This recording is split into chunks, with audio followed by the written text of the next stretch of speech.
The bells of Ravenshire rang from every tower in the capital, their joyful peals carrying across the river and over the sprawling estates that surrounded the ducal palace. Merchants abandoned their stalls to cheer in the streets. Noble families sent gifts wrapped in silk and gold. Even the poorest villagers lit candles in their windows that evening. Their beloved Duchess Helena was expecting a child. For nearly 4 years, she and Duke Alexander had ruled Ravenshire together. While Alexander was respected for his military strength and unwavering sense of duty, Helena had won the hearts of the people through kindness, wisdom, and generosity. She visited orphanages, funded schools, and often walked among common folk without the pride that burdened many nobles. The announcement of her pregnancy promised something even greater than celebration. It promised an heir. The future of Ravenshire seemed secure. Standing on a balcony overlooking the cheering crowds, Helena rested a hand on her growing belly and smiled. Beside her stood Alexander, tall and commanding in his dark ceremonial uniform. "You have made the entire duchy happier than I ever could," he said with a rare smile. Helena laughed softly. "They are celebrating you as well." "No," Alexander replied. "They are celebrating the family we are building." For a moment, the future seemed bright and unshakable. Yet behind the palace walls, not everyone shared their happiness. Among those watching the celebrations was Lord Victor, Alexander's cousin. Victor had spent years waiting for an opportunity to increase his influence. Without children, Alexander's line remained vulnerable. If tragedy struck the Duke, powerful nobles could compete for control of Ravenshire. But a legitimate heir would destroy many ambitions, including Victor's. "The child must never secure the succession," he muttered as he watched the crowd. Standing beside him was the Dowager Duchess Beatrice, Alexander's aunt. Though respected publicly, she secretly despised Helena. She considered the Duchess too common in spirit and too beloved by the people. "She has turned the entire duchy against us," Beatrice said coldly. "If she gives birth to a healthy heir, her influence will become impossible to challenge." Victor's eyes narrowed. "Then we must ensure that never happens." Months passed. As Helena's pregnancy progressed, Alexander received troubling reports from the northern frontier. Raiders supported by a neighboring lord had begun attacking villages along the border. Duty demanded action. On the night before his departure, Alexander sat with Helena in their private chambers. "I will return before the child is born," he promised. Helena took his hand. "You always make promises to calm my fears, because I intend to keep them." She smiled, though worry lingered in her eyes. The next morning, Alexander rode north with thousands of soldiers. Neither of them realized that enemies were already preparing to destroy everything they cherished. Victor moved quickly. Bribed servants spread whispers through the palace. Forged letters appeared suggesting secret meetings between Helena and a young nobleman. Coin purchased false witnesses willing to swear they had seen inappropriate encounters. Each rumor alone seemed harmless. Together, they became dangerous. The conspiracy grew quietly while Helena remained unaware. Her focus remained entirely on the children she carried. Then came the night of the birth. A violent storm battered Ravenshire. Thunder shook the palace walls as physicians rushed through corridors lit by trembling candlelight. The labor lasted many exhausting hours. Near dawn, the cries of newborn children finally echoed through the chamber. Not one child, not two, three. Triplet sons. The physicians declared the births miraculous. Servants rushed to spread the extraordinary news throughout the palace. Helena wept tears of joy as she held the tiny boys. 3 healthy heirs, 3 future protectors of Ravenshire. But while celebration erupted among loyal servants, Victor saw opportunity. The unusual birth became another weapon. By the time Alexander received news from the frontier, carefully crafted rumors had already reached him first. 3 sons born at once, a wife surrounded by scandal, suspicious letters, witness testimony, repeated whispers. The poison worked slowly. When Alexander finally returned weeks later, he was no longer the trusting husband who had departed. He entered the great hall carrying the burden of war and doubt. Victor greeted him immediately. "Your Grace," he said solemnly, "there are matters concerning the Duchess that cannot be ignored." Hours later, forged documents covered the Duke's desk. Witnesses repeated rehearsed lies. Every accusation reinforced the next. Alexander listened in silence.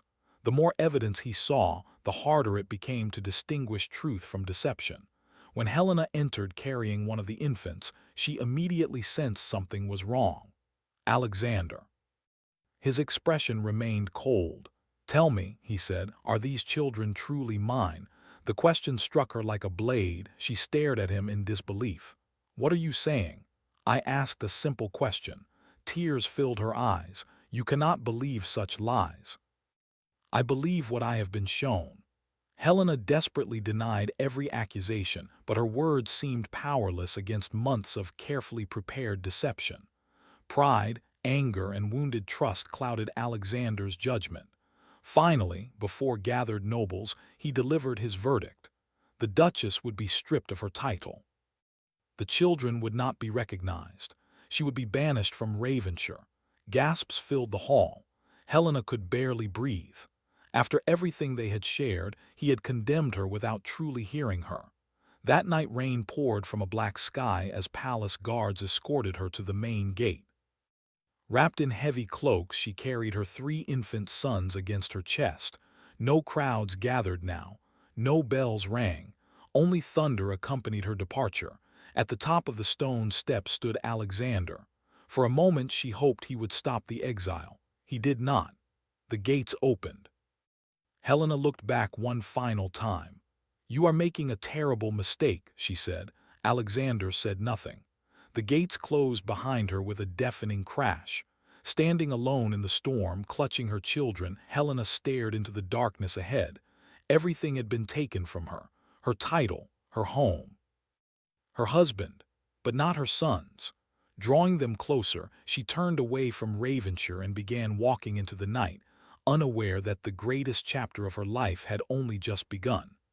By the time dawn broke over the distant mountains, Helena had walked farther than she ever imagined possible. Exhaustion weighed on every step, yet she refused to stop. The tiny boys wrapped in her cloak depended entirely on her strength. When her body threatened to fail, the sight of their sleeping faces pushed her onward. For weeks she traveled through villages and forests, avoiding anyone who might recognize the former Duchess of Ravenshire. Hunger, cold, and uncertainty became constant companions. Then, in a remote mountain province, fortune finally offered mercy. An aging knight named Sir Roland discovered Helena collapsed near a roadside shrine. He and his wife, Margaret, carried her and the infants to their modest farmhouse. Though they knew nothing of her true identity, they offered shelter without hesitation. "You are safe here," Margaret said as Helena recovered beside the hearth. Those simple words nearly brought her to tears. Helena adopted a different surname and concealed her past. She never spoke of ducal courts, conspiracies, or betrayal. To the villagers, she was merely a widow raising 3 young sons alone. She worked in fields during harvest seasons, sewed clothing during winters, and taught village children to read for extra income. Every coin she earned went toward her boys. There were nights when she skipped meals so they would never go hungry. Years passed. The infants became children, and the children gradually became young men. Each son developed qualities that set him apart.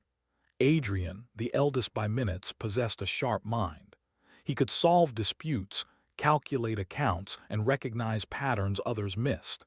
Village merchants often sought his advice despite his youth. Marcus grew broad-shouldered and fearless. He trained under Sir Roland and quickly surpassed older students in swordsmanship. Though strong, he never bullied the weak. Instead, he protected them. Julian became known for his kindness. He listened more than he spoke and could calm arguments before they became fights. People naturally trusted him. Together they formed a remarkable balance. The villagers jokingly called them Helena's wolves. Not because they were cruel, because they were loyal, intelligent, and impossible to break. Helena watched them grow with immense pride. Despite everything she had suffered, she never filled their hearts with bitterness. She taught them discipline, compassion, and integrity. Judge people by their actions, she often said. Even those who wrong us, Marcus once asked. Especially them, Helena replied. Meanwhile, far away in Ravenshire, time brought little peace to Duke Alexander. Years earlier, he had convinced himself that exile was necessary. Yet the memory of Helena's final words refused to disappear. Whenever he walked through the palace halls, he remembered her laughter. Whenever he saw children playing in the capital, he wondered about the boys he had rejected. Regret lingered like a shadow. Then unsettling discoveries began to emerge. One witness who had testified against Helena confessed his lies while dying from illness. A former servant admitted that several letters had been forged. Records vanished from palace archives under suspicious circumstances.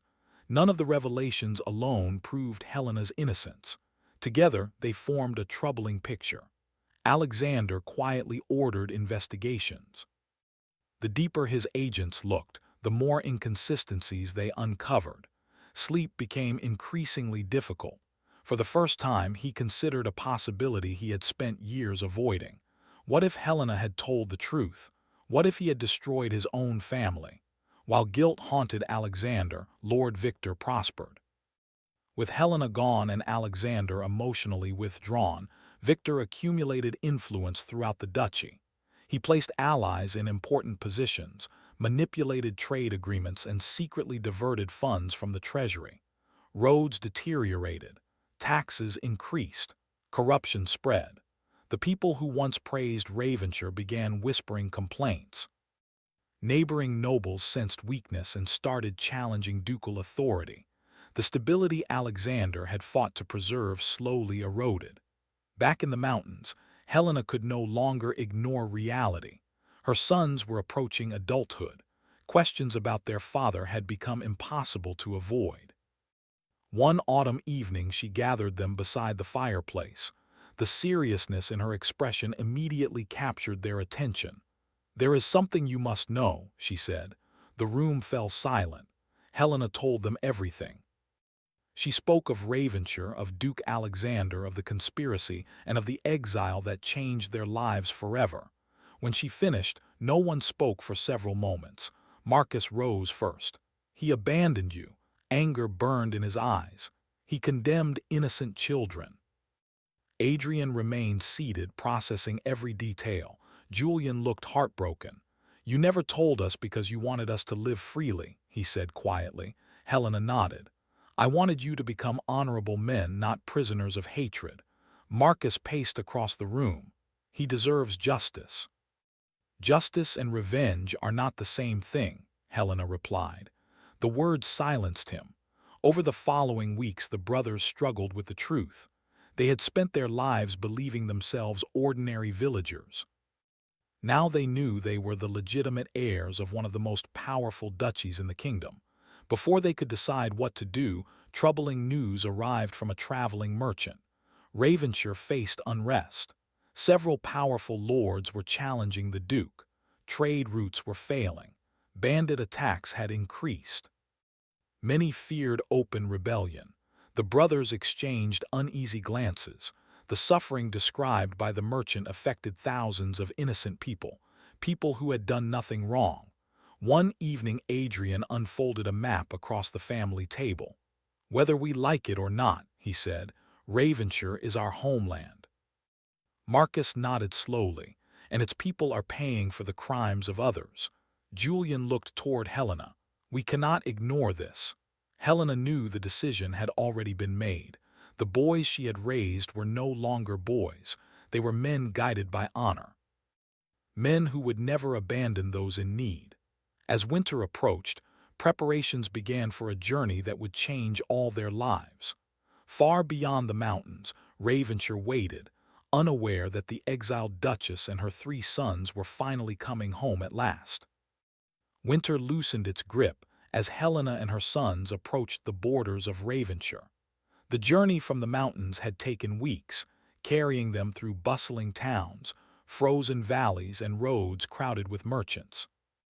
Yet as the familiar banners of the duchy appeared in the distance, Helena felt her heart grow heavy. She had dreamed of returning countless times. Never had she imagined it would happen this way. The capital had changed since her exile. Buildings remained standing, but prosperity had faded. Shops that once thrived now sat empty. Guards looked weary. Citizens moved through the streets with uncertainty rather than pride. The brothers noticed it immediately. "This is worse than the merchant described," Adrian observed. Marcus frowned at neglected walls and damaged roads. "Someone has been bleeding this duchy dry." Julian watched the people carefully. "They have lost hope." News of the newcomers spread quickly. 3 young men had arrived who bore an astonishing resemblance to Duke Alexander. Their height, features, and mannerisms were impossible to ignore. Whispers moved through taverns, markets, and noble estates. Before long, rumors reached the palace itself. Alexander initially dismissed them. Then one of his trusted advisors quietly remarked, "Your Grace, the resemblance is extraordinary." A strange feeling settled over him. For years he had imagined what his sons might have looked like. Now 3 unknown young men had appeared. Meanwhile, the brothers began investigating conditions throughout the duchy. Adrian focused on records and finances. Using skills developed through years of study, he uncovered discrepancies hidden within government accounts. Large sums had disappeared from public projects. Taxes collected from villages never reached their intended destinations. Every trail pointed toward officials loyal to Lord Victor. Marcus traveled through troubled regions where bandits terrorized trade routes. When he discovered many of the criminals were secretly employed by corrupt nobles, he challenged them directly. Stories of a powerful young swordsman defeating entire gangs spread rapidly. Citizens began cheering his name. Julian approached matters differently. He visited villages, spoke with merchants, listened to farmers, and met local leaders. Rather than demanding support, he earned trust through honesty and compassion. Within weeks, influential citizens began supporting the mysterious brothers. Lord Victor soon realized they threatened everything he had built. At first he attempted bribery. When that failed, he tried intimidation. When intimidation failed, he resorted to violence. One evening, hired mercenaries ambushed Marcus outside a village. The attack ended badly for them. Marcus defeated the attackers and captured their leader, who confessed under questioning that Victor's agents had ordered the assault. The revelation gave Adrian the final piece he needed. Together, the brothers assembled evidence exposing years of corruption, theft, and conspiracy. But proving Victor's recent crimes was only part of the battle.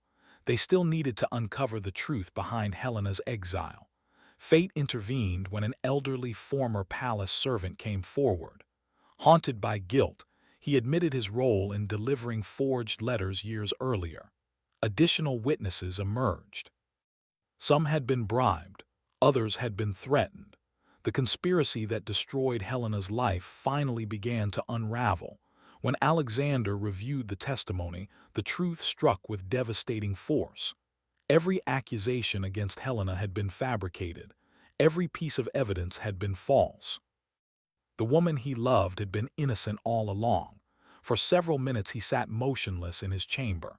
Then he buried his face in his hands. The realization was unbearable. Years stolen, children abandoned, a family destroyed because he had trusted lies over the woman who deserved his faith. Soon afterward, arrangements were made for a formal hearing before nobles, officials, and citizens. The great hall filled to capacity. At one end stood Lord Victor and his remaining allies. At the other stood Helena and her 3 sons. When Alexander entered, silence swept across the chamber. His gaze immediately found Helena. Though older now, she remained unmistakably the woman he had once loved. For a brief moment, neither spoke. Then the proceedings began. Witness after witness testified. Forged letters were examined.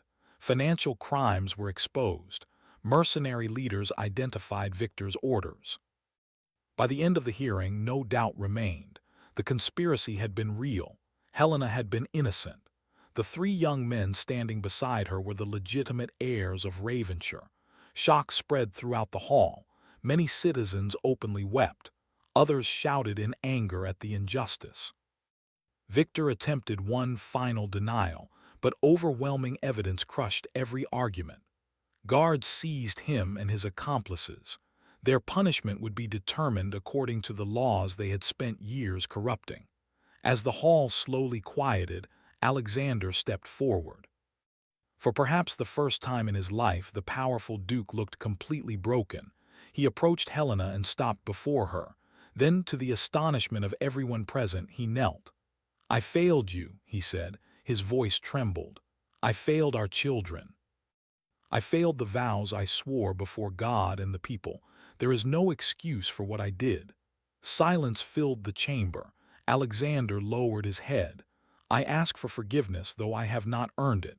Helena studied him carefully. The anger she once carried had long ago softened into sorrow, yet forgiveness could not erase the past. "You cannot undo what happened," she said quietly. "I know. You cannot return the years we lost. I know. But the truth belongs to the people." Alexander rose and turned toward the assembled crowd. Before the entire duchy, he declared Helena innocent and restored her title as Duchess of Ravenshire. He formally recognized Adrian, Marcus, and Julian as his lawful sons and heirs. The hall erupted with applause. For the first time in many years, hope returned to Ravenshire. The wounds of the past would not heal overnight. Trust would require time. Forgiveness would require effort. Yet the family stood together as the people celebrated around them. And as sunlight streamed through the great hall windows, the exiled Duchess, her three sons, and the repentant Duke looked toward a future stronger than before, united at last forever.